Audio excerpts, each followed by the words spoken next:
Hello and welcome to another episode of Spoilercast by Alltower Media. This is a debriefing episode from the previous episode that we had, episode 6, which was Read All the Things. Tonight is also discussing our favorite books and things of that nature.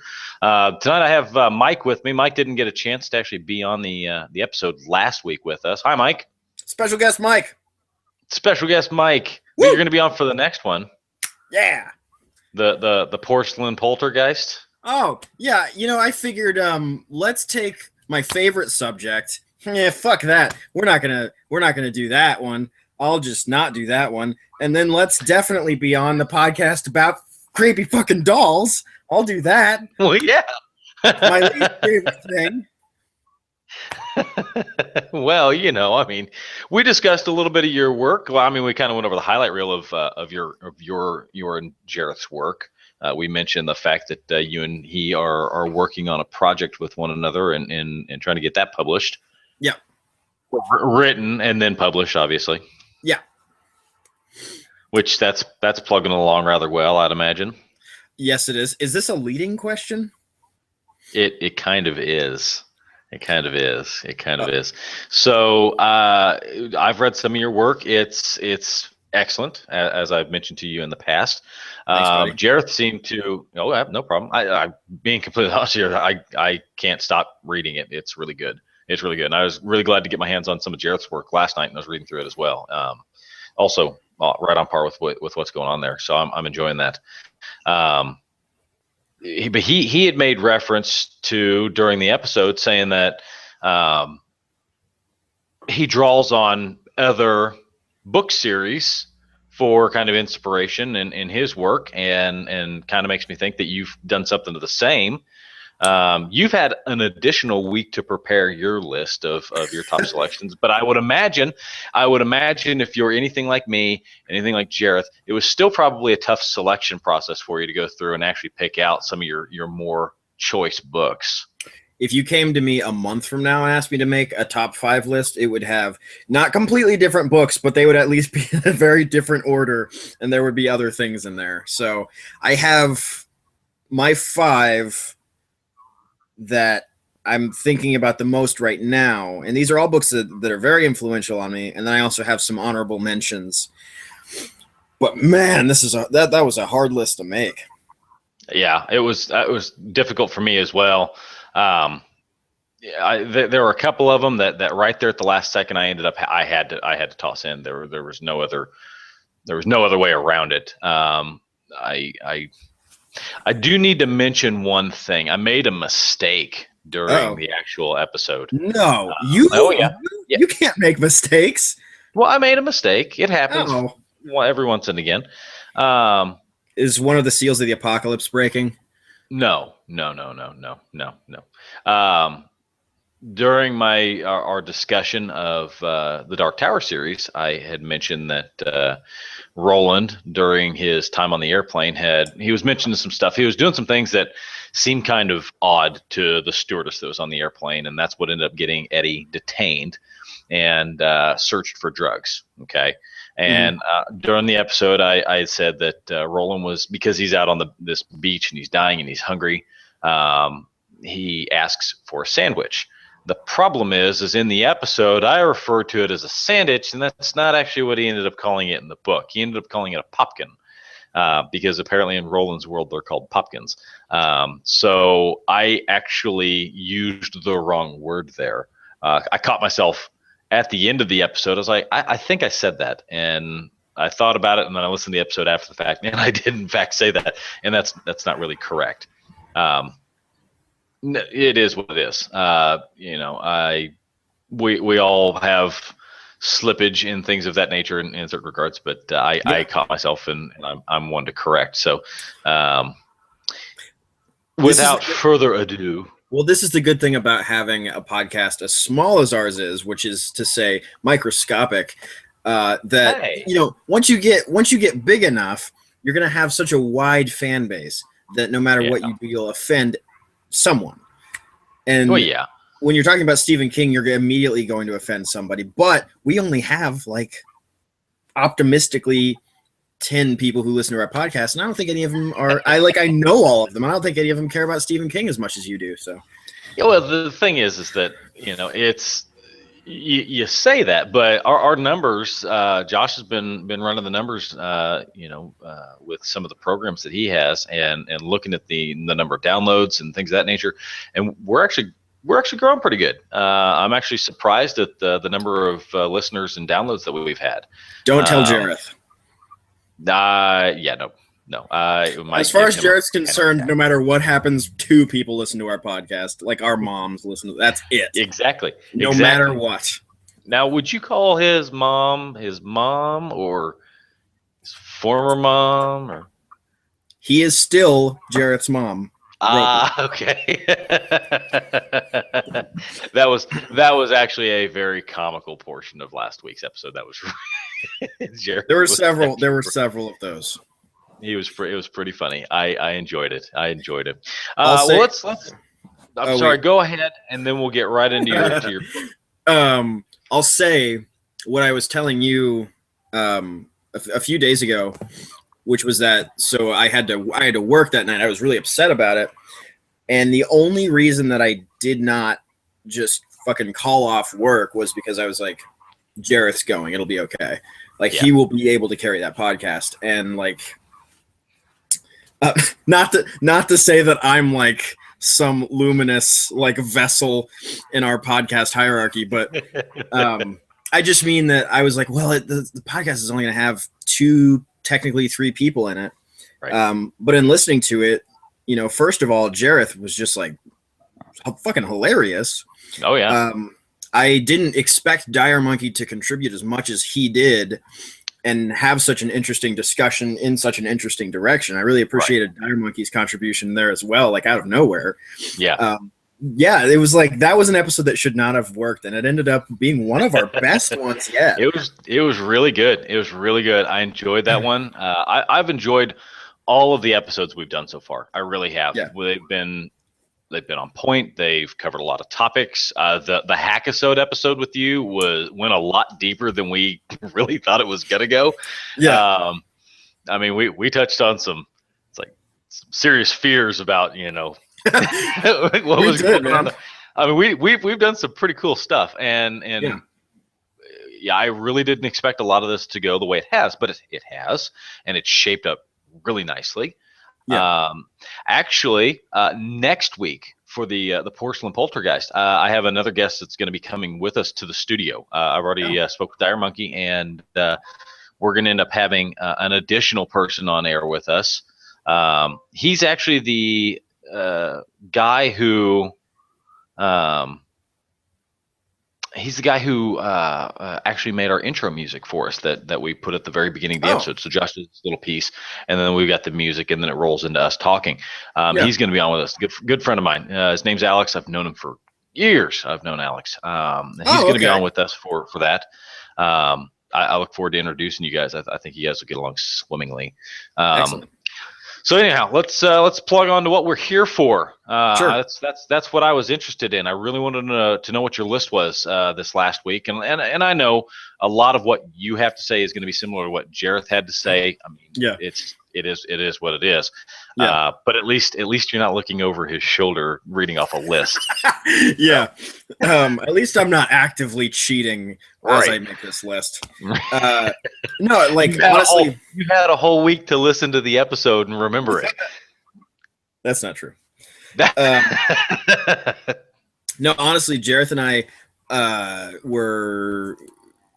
we became friends like in 9th grade, and a lot of our like development into kind of more creative people happened like at the same time. We had a big influence on each other, so we always find like talking about our favorite books, favorite movies, they're always like the same things because those critical moments of development just happened at the same time.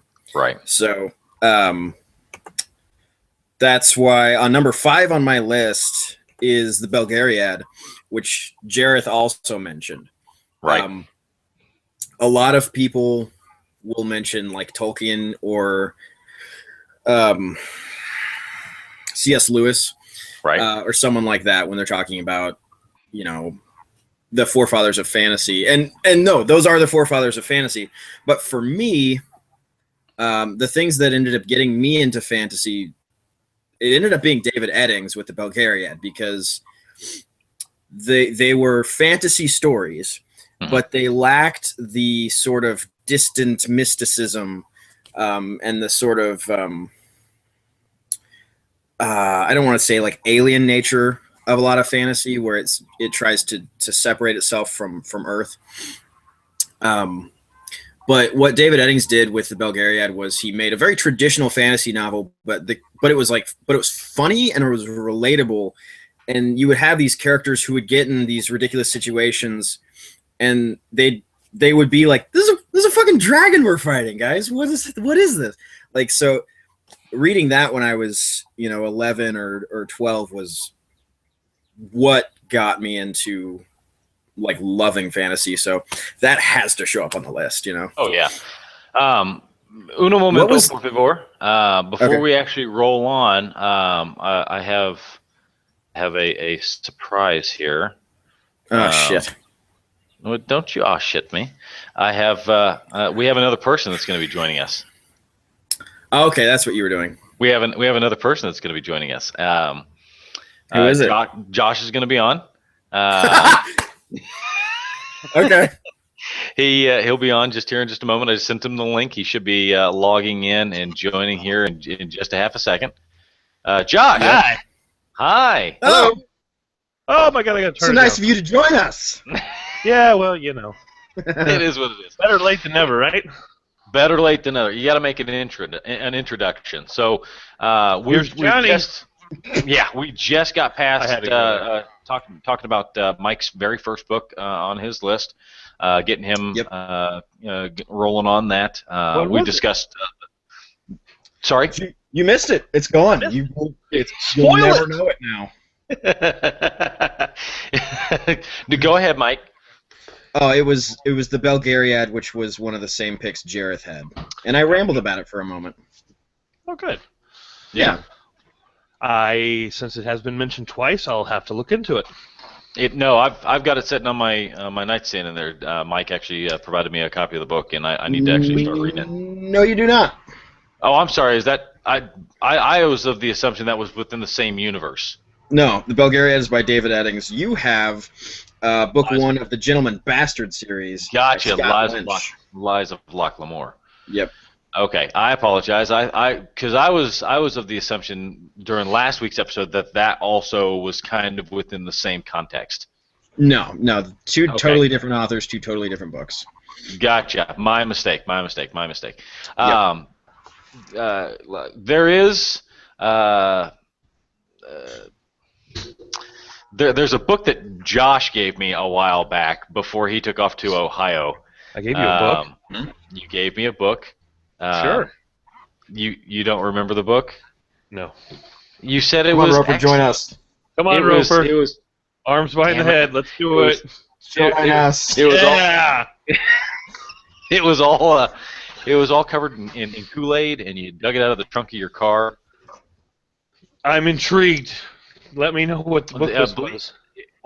Wasn't it the Cleric's? The Cleric Quintet. I was wondering where my copy went. Yeah, the Cleric Quintet. You gave it to me. Well, that solves that mystery. Didn't I? Because you'd soaked it in Kool-Aid.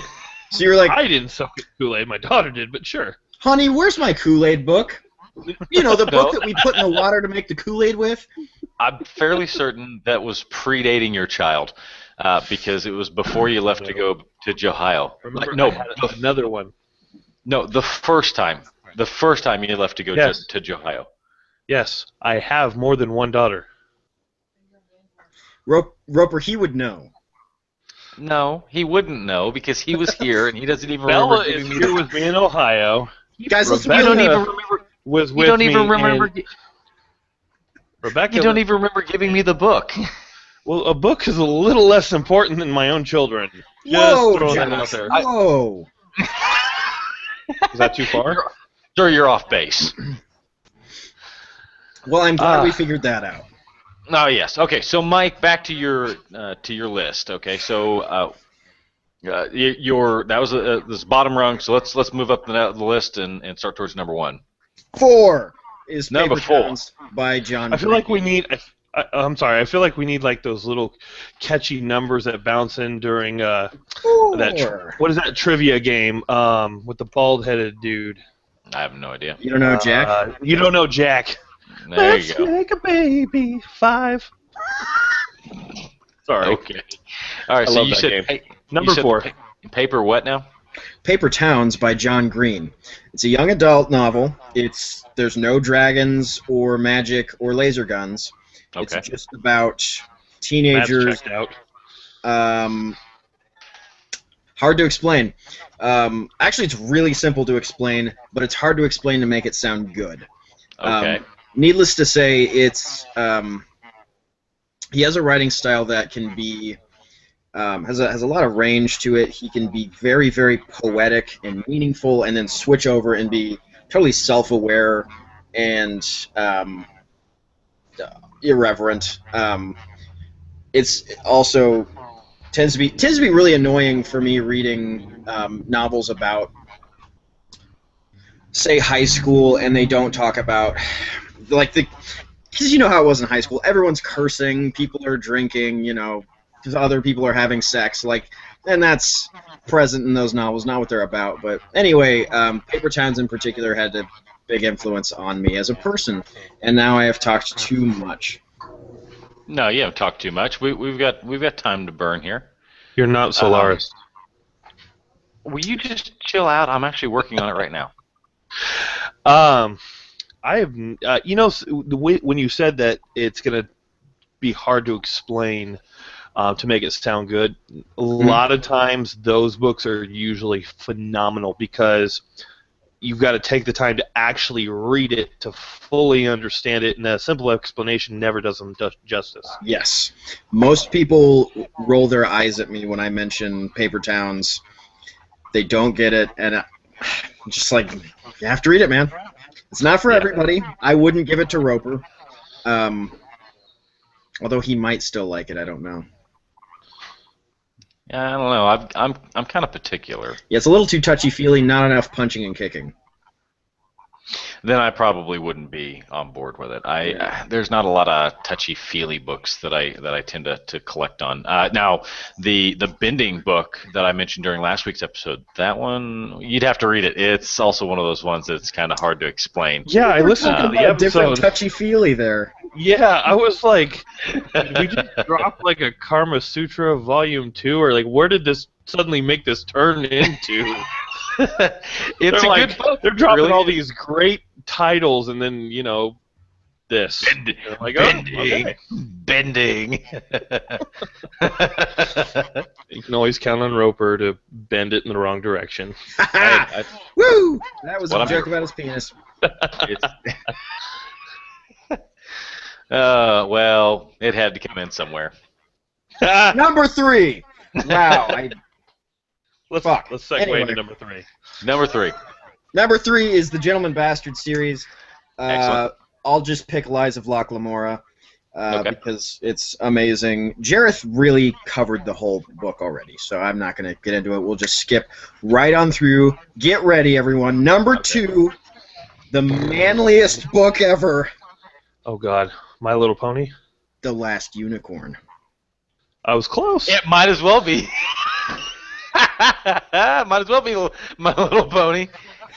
Everyone can eat a dick. That book is amazing. Have you seen the Who's movie? the author? It has a movie. Oh, it's Peter S. Beagle. And what's the target audience range? Oh, I don't know. 5. It doesn't seem like it's a book for children. 30-year-old males living in their parents' basement. Those are My Little Pony comics. So they go over their heads. Gotcha. Yeah, a very haunting, poetic book. I don't know. It endeared me to this style of writing. A lot of these have like an influence on my writing, which, whatever. Whatever. Yeah. it has this. Well, like this, a good book should. I mean, your favorite authors will influence you a little bit, just like any artist yeah. be influenced by their favorite whoever. So it endeared me to this kind of literary, poetic style of lyrical style of writing. That it's almost to the point of where it doesn't matter what the story is about. You find that if the story is told really well, you want to see it all the way to the end, no matter what. Right. So, yeah. So it begs me to ask, where did Roper learn to write then? From a blender, or? Woo! Oh man! I had to, because it was mentioned in the last episode, I believe, where I think it was Jareth who said you were like, you're here, and then you're 40,000 feet up. No. He was referring to something else, and I said that's how I write. Woo! Obviously, someone roughly agrees with me. No, I apparently agree with you. Woo! I'm not saying it's bad writing. I'm just saying you have such a mixed range of your first person, third person, and 12th person all at the same time. It's really, unless someone knows you or has read enough of you, it's hard to follow. But once you get it, it's better than just straight writing, in my opinion. All right, full stop. Who's got a cat? If I have a cat, I don't know about it. I hear a cat on one of your all screens. Oh shit! Oh shit! Yeah. There's people talking in my house. Okay, sorry. I have a cat. Sorry. Never mind. I was gonna make a crude joke. No. I have a cat. About your pussy slinking across the floor. That just brings to mind terrible images. Just a sad, floppy vagina slinking away. Like a slug. Leave me be. Like a slug, leaving a little trail. Oh god. Oh, that's terrible. Oh god. All right. By God, I can one. This is bin getting it when I posted. please. This is getting posted to my Facebook. Any member of my family could just watch this, just immediately. Yes. Yeah. Great. Yeah. Great. Number one. Well, number one. Patrick Rothfuss, Kingkiller Chronicles. I'm going Excellent. to pick The Wise Man's Fear out of that. When I read The Name of the Wind, which was the first book in the series, it completely destroyed me. I didn't know what to... It was one of those things, I don't know if you guys have ever experienced it. I don't know if it only happens to creative people, but you guys are both creative people. I read The Name of the Wind, and I was like, I'm giving up on writing. I'm done. I can't beat this, so why would I even try? Right. It just destroyed me. It was perfect. I just wanted... In that same regard, though, I had added to my list the incarnations, the incarnation story that I told or mentioned in the. It's called Wielding the Red Sword. Okay. Pierce Anthony, I believe. Not a bad series. Okay. But as I was reading my way through it, I'm like, if this guy can get his work published. Oh, okay. So you have the works that totally make you feel small and insignificant, and then you have the ones like, fuck, anybody can do this. I'm like, hell. Yep. I got this. That's what Aragon did for me. Sorry. If anyone loves Aragon, really sorry, but I was just like, this story is like nothing. There's nothing happening here.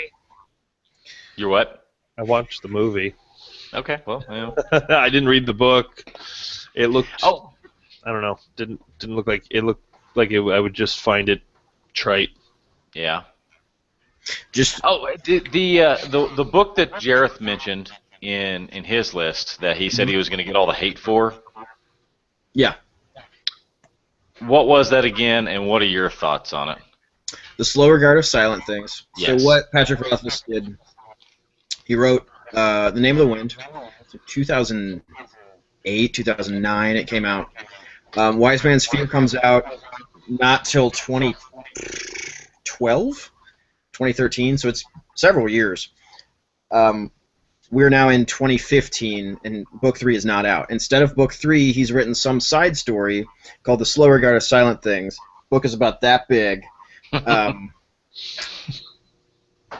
it has no bearing on the rest of the story, really, at all, except for to kind of show you more about this character. It's just a really beautiful book.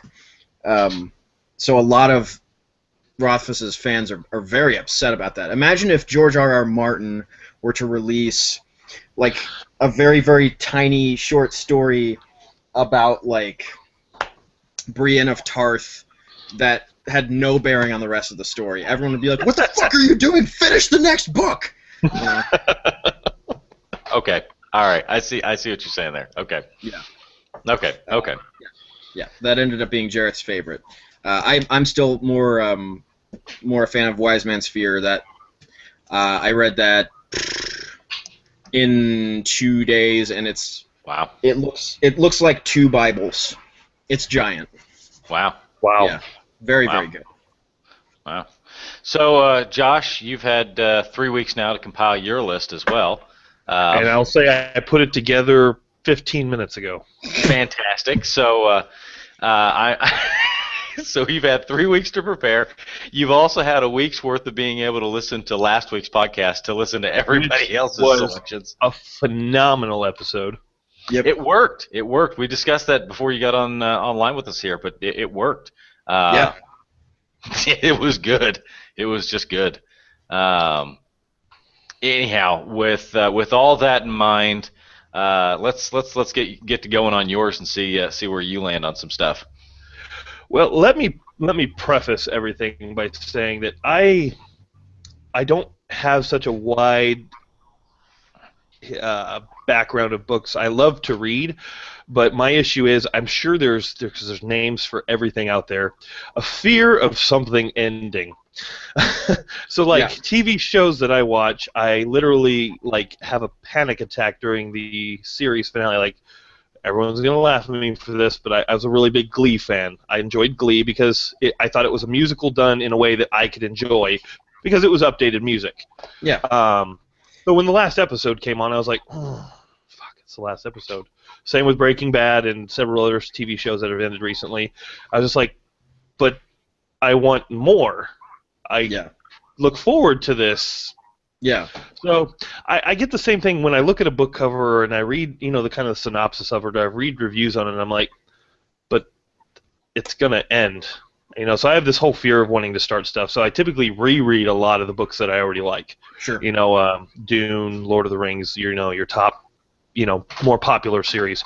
But I do have some, I don't really have a particular order, but I do have some that I want to throw out there that I would say at my bottom is the Saga of Recluse by L.E. Modset Jr.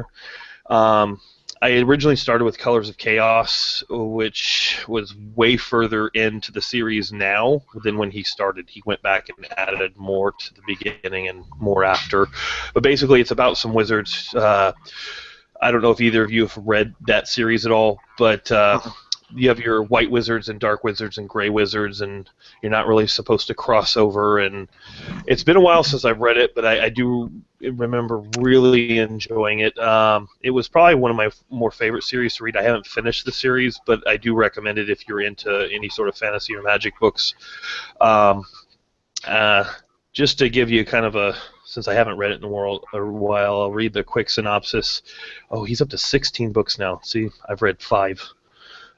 They were published out of chronological order, but basically it goes into stereotyping, and a lot of racism is involved, especially around not so much racism but the different subclasses of magic, and it really it sheds a light on a lot of politics and religion in a fantasy way, if that makes sense. Let's see. Another, my second one up on the list, I guess, would be number 4, The Wizard of Earthsea by Ursula Le Guin. Fuck yeah. I fucking love that book. Yes. And I was pissed at the few attempts that have been made to make a movie out of it. Oh, man. Or series. like you and me right now, let's go to Sci-Fi and let's find the people who made that stupid miniseries, Oh. and let's beat them to death with a copy of The Wizard of Earthsea. Please, because the books they were so great yet so simple that when you read it, you're like, this could be done really, really well. Yeah. It wasn't overly complicated. I mean, there were some complicated, like, overarching, story arc stuff to it, but not so much that you couldn't do it in a movie. No. And then when I heard about this miniseries, I'm like, okay, Hollywood tends to most things up, but, it can't be that bad. Mm-hmm. Oh, God, Ghost Rider 2 was probably better. Oh, God. Wow. It was bad. You're not wrong. Yeah. So, there's that. Yeah, There's that. I'm going to go number 2 and number 3 are kind of almost deadlocked even with me. I'm going to pull the same card as everyone. Anything J.R.R. Tolkien. Okay. I gotta drop the whole series. Yeah. It's hard for me to pick one because I made Jareth pick one. Yeah. right, and I had an issue with that because I see a series as a whole. So like I see Hobbit and Lord of the Rings as one narrative. Right. Okay. I can't. The Now I can separate the Silmarillion and the brothers of the issue that I have with that. Wait. No. Hold on. No, I like my point better. I like Hold my on. point better. Well, then put a pin in it and keep it. Okay. Then put a pin in it and keep it. Okay. Because listen, the thing is that there has to be something within certain portions of the book that stood out more so than the entire series. Okay.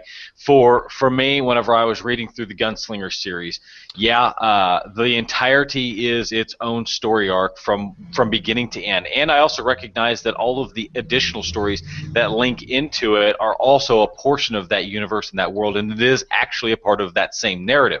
Same with Salem's Lot and so on, and Cujo and From a Buick 8 and everything. So that's when you say the thing is though, Stephen King Dark Tower universe.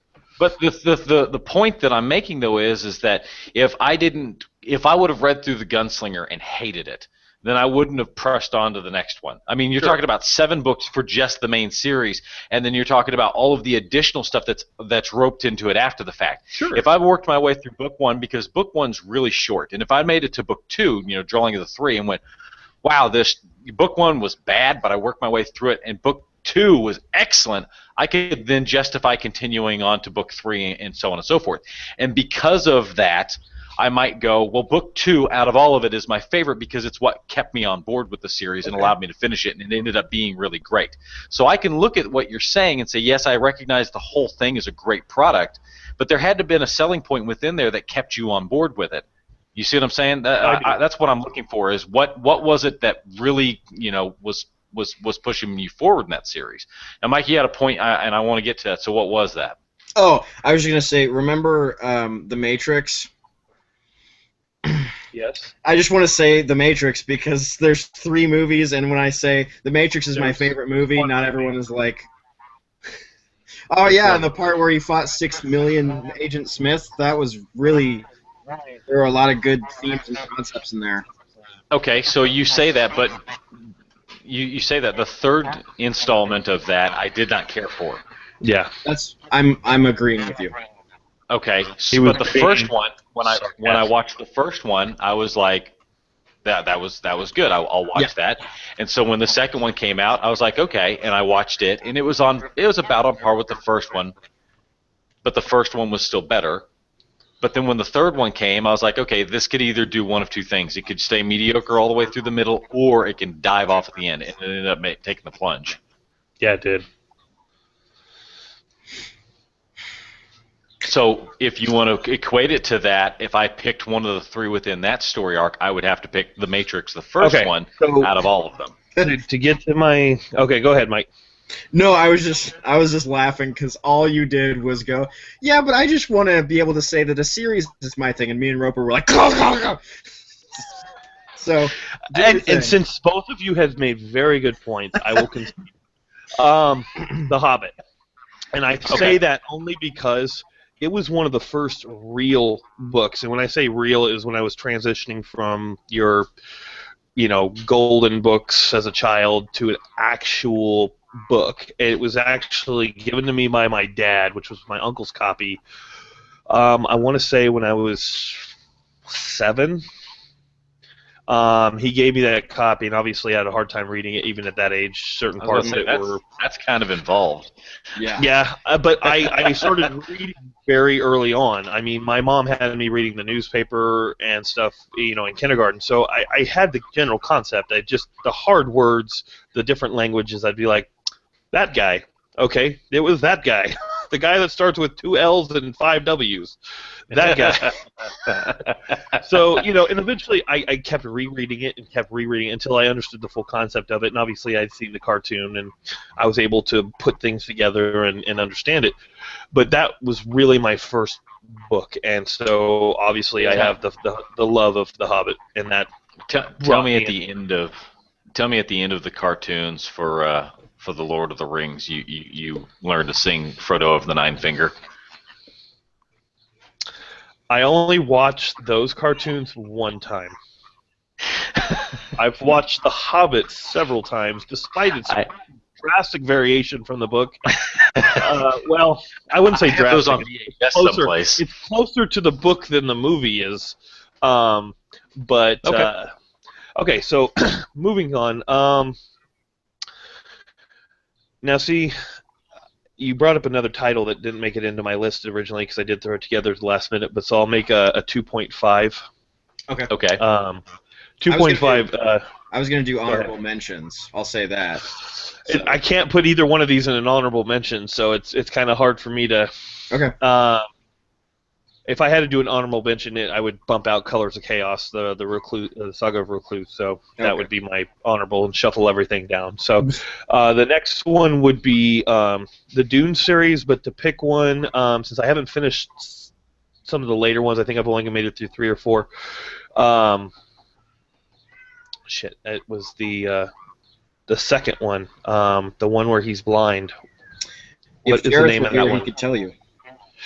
I just want to say it was like the Prince of Dune or something along those lines. What was the second one?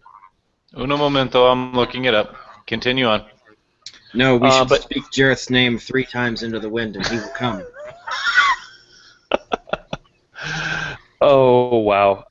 Or do you say it... the Children of Dune was a really good one, too. It was about his children. Obviously. Obviously, but his specifically, not just Children of Dune. Right. This is after he turned into a worm. Legends of Dune? No.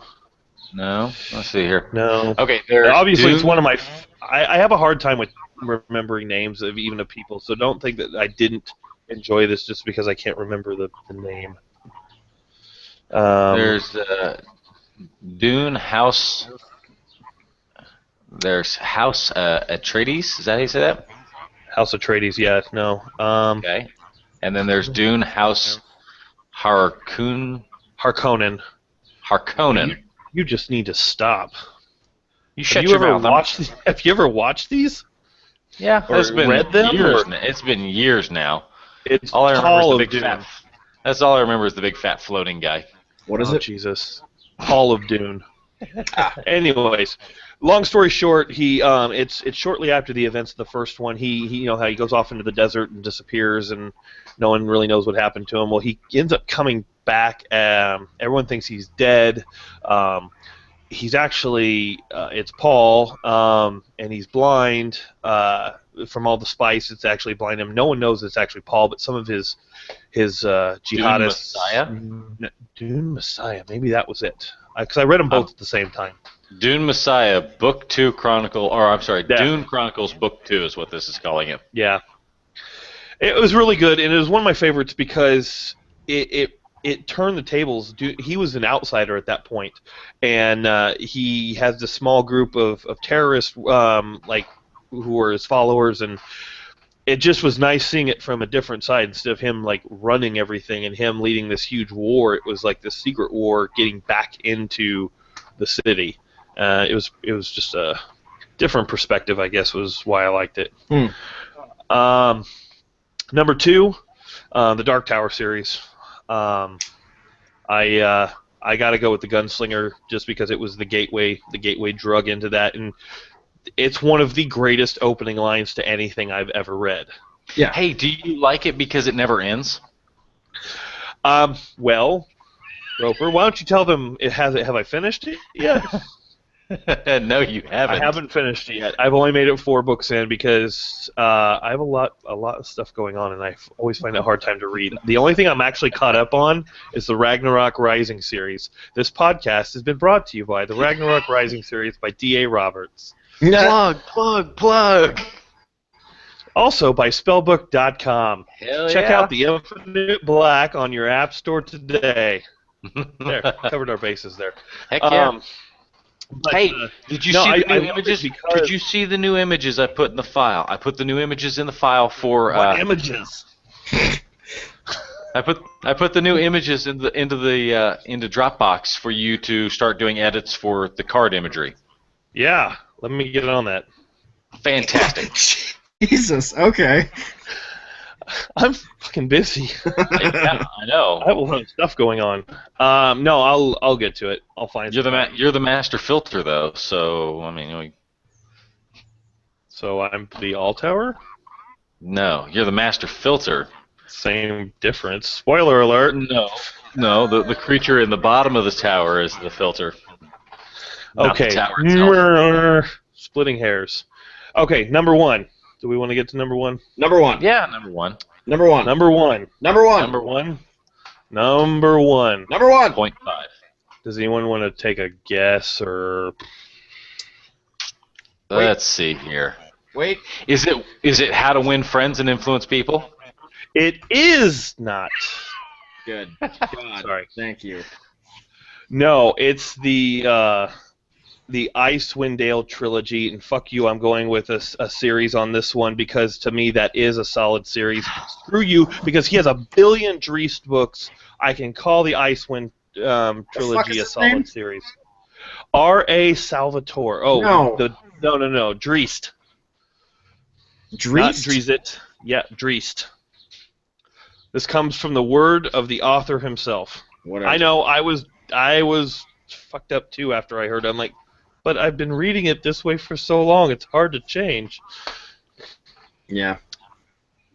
Yeah. But anyways, the Dark Elf Dreist Duarden, which also should be done into a movie. But, yeah, but they'll break it. Didn't. But they'll break it. Yeah, exactly. But yeah, anything that R.A. Salvatore writes, because he used to write some Star Wars stuff as well. Fuck, what did he write? R.A. Salvatore, Star Wars. Are you Googling? I'm giggling it.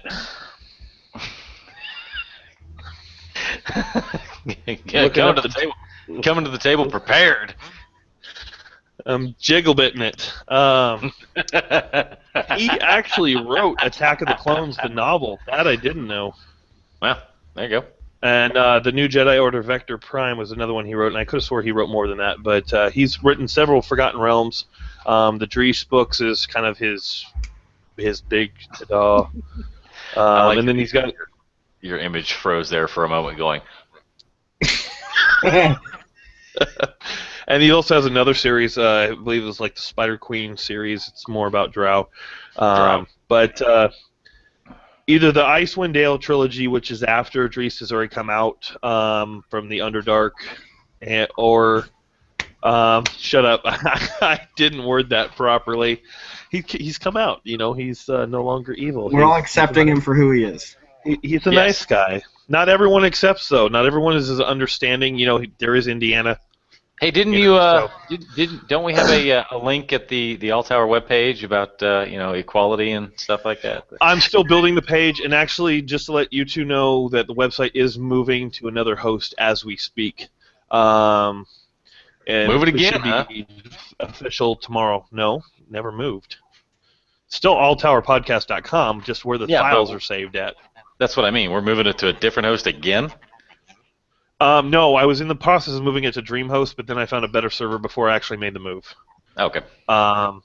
It's actually a guy I used to work with, Mike Miller. He actually now runs his own blog, which periodically I post. It's like security stuff. You might have seen one or two posts I might have put, like passwords and yeah. He actually owns a bunch of servers and does website building and resells space and so on and so forth. So he cut us a deal.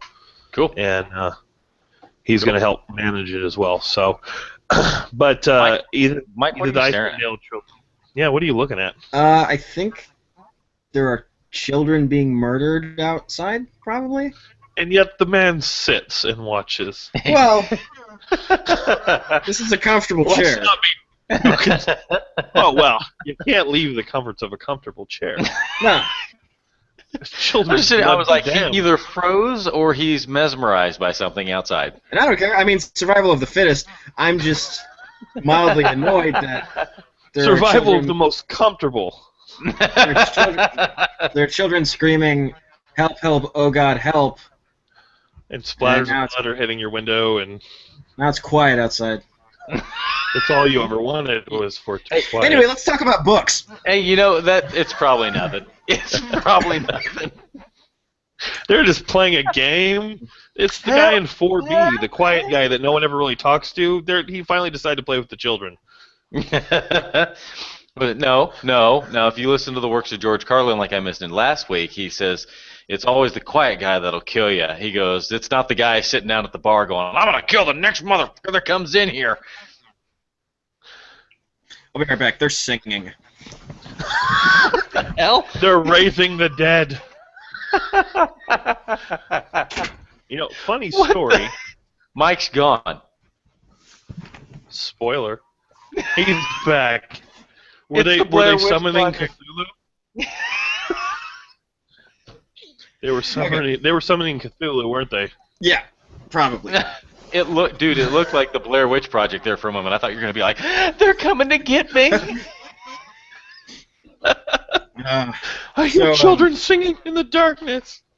So I'm gonna re-rail us real quick. Okay, back on track now. Josh, in his list, did something that was very interesting after we prodded him incessantly, which was he ended up telling us a very profound story about how he got into reading, which was with The Hobbit. Right. Yes. What book was that for you, Roper? Did that end up on your list? The one that hooked me on reading itself, or yeah. I mean, basically. Actually, no. Bending? No. Well, if that's the case, then how do you explain me finishing the Dark Tower series before you? Oh. Because that's a newly released book. That's like That's like a year old. Okay. So, anyways, actually, the book that got me set on reading never actually made it to my list. It's actually Jules Verne. A lot of his work is wow. Yeah. It's hard not to mention someone like Jules Verne as at least as a favorite. Yeah. Sure. Yeah, amongst my favorites, but like I said, since I've read his work, I have evolved my taste into something a little bit more specific. Yeah. Fair enough. So, although I really enjoy a lot of, I mean, I have a book in my bedroom that's about like this of a compiled section of his work. I have that one book, whereas I have shelves upon shelves of Stephen King work.